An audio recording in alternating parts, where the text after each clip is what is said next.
Welcome back, sports fans. This is Coach G Drills. Today we're going to be looking at a couple drills for kind of the front side and the back side of sliding and recovery. This first little part here is called Little Caesar. Basically, you're going to see a guy sliding and recovering. You're going to see a guy that's kind of in S2, giving our guy a push, letting him know that he's ready to slide. We're going to get a peel call and basically kind of playing out a pass to the crease, kind of getting a check call and seeing how we play through that. So here it is kind of in live action. So generally when we do this, we kind of play it through on both sides just so we can get as many reps as possible. Usually quicker reps, a little bit shorter space here as well. Today we're primarily kind of working on communication, getting our peel call here to the on-ball guy, getting our check calls on hands, making sure that our guys know that it's not necessarily a double team on the crease, since as we're getting in here, we want to make sure we're bumping our guy back out to his original matchup on the backside. Really thinking about timing here as well.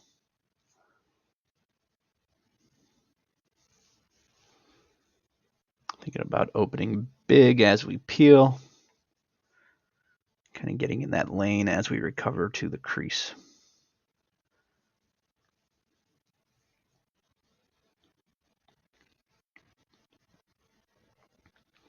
You can also add another guy on the backside here as we kind of get in, so that we can kind of point to where we're bumping the original guy that's in as the 2 out 2.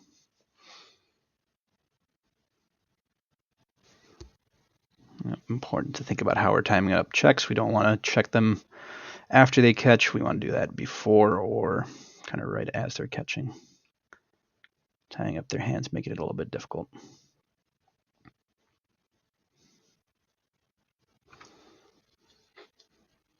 Again, we call this particular drill Little Caesar, working on the front side. Communication we use, again, is peel. R2 comes in, gives our hot guy a push, let him know he's pushing him out towards the ball. Right, this next piece is Big Caesar. Essentially kind of puts the backside into this. So we were working on the front bit, now we're working on the backside, right? So now we've slid. This is working on the recovery. So this is our peel guy getting in. We've got our rover, we've got our fill. So rover's covering 2 here, fill is covering the middle. So as we get in here, we're bumping our guys out. If we pass to the backside, rover needs to make sure that he covers that initial skip pass. Our fill guy is kind of getting big in this lane, making it so that this guy doesn't have kind of a clear lane to pass to. We're also making sure that our 2 does not vacate the crease until we recover and bump him out. Lots of communication is required here, right? And as we kind of turn around from this peel, we're communicating through, letting them know when we can bump. Between this guy and this guy, we're essentially hoping to let this guy know where he has to recover to as soon as he turns around. And just trying to make sure that as we get back in here, we get back to kind of 4-on-4 between these guys.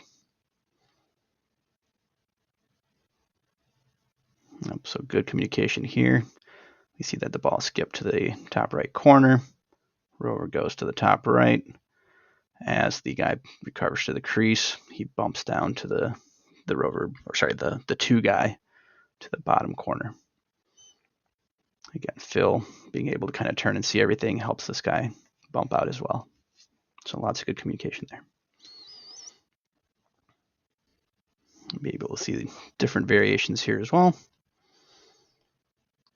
Kind of keeping them honest on the crease.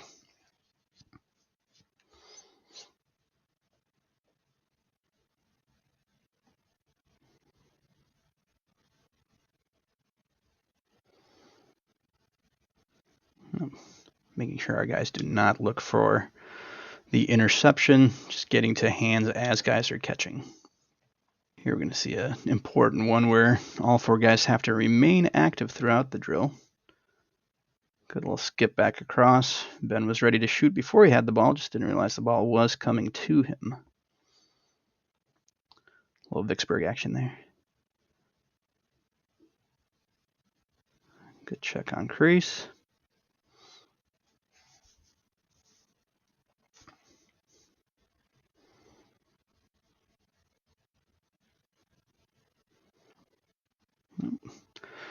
A lot of times it's very important for us to kind of favor the low guy, especially if the ball is low, right? That's kind of the rule we have for our rover. You want to be as low as the ball. That way, if they are kind of sneaking the crease, you're able to check them as they catch it.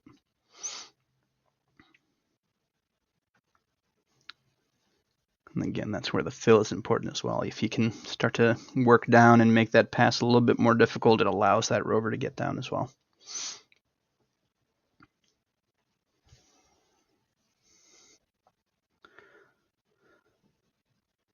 That's where off-ball posture is super critical as well. Being able to see two, getting low enough, right? Having sticks and lanes, super critical.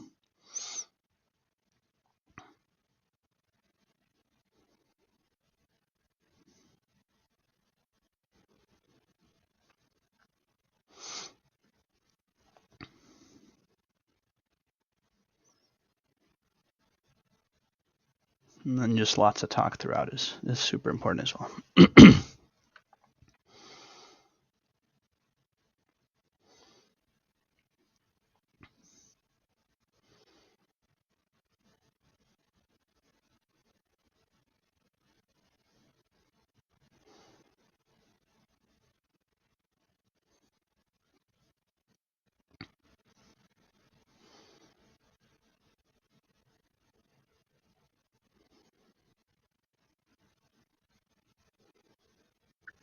The rule we also have here, if you're the rover, you got to get to hands. If you're in adjacent lanes, you are able to knock down passes. We don't want to be the guy that's responsible for getting the hands to try to intercept those and miss, because then we're caught out of position. All right, right here we're sneaking, so it's more important for us to get down.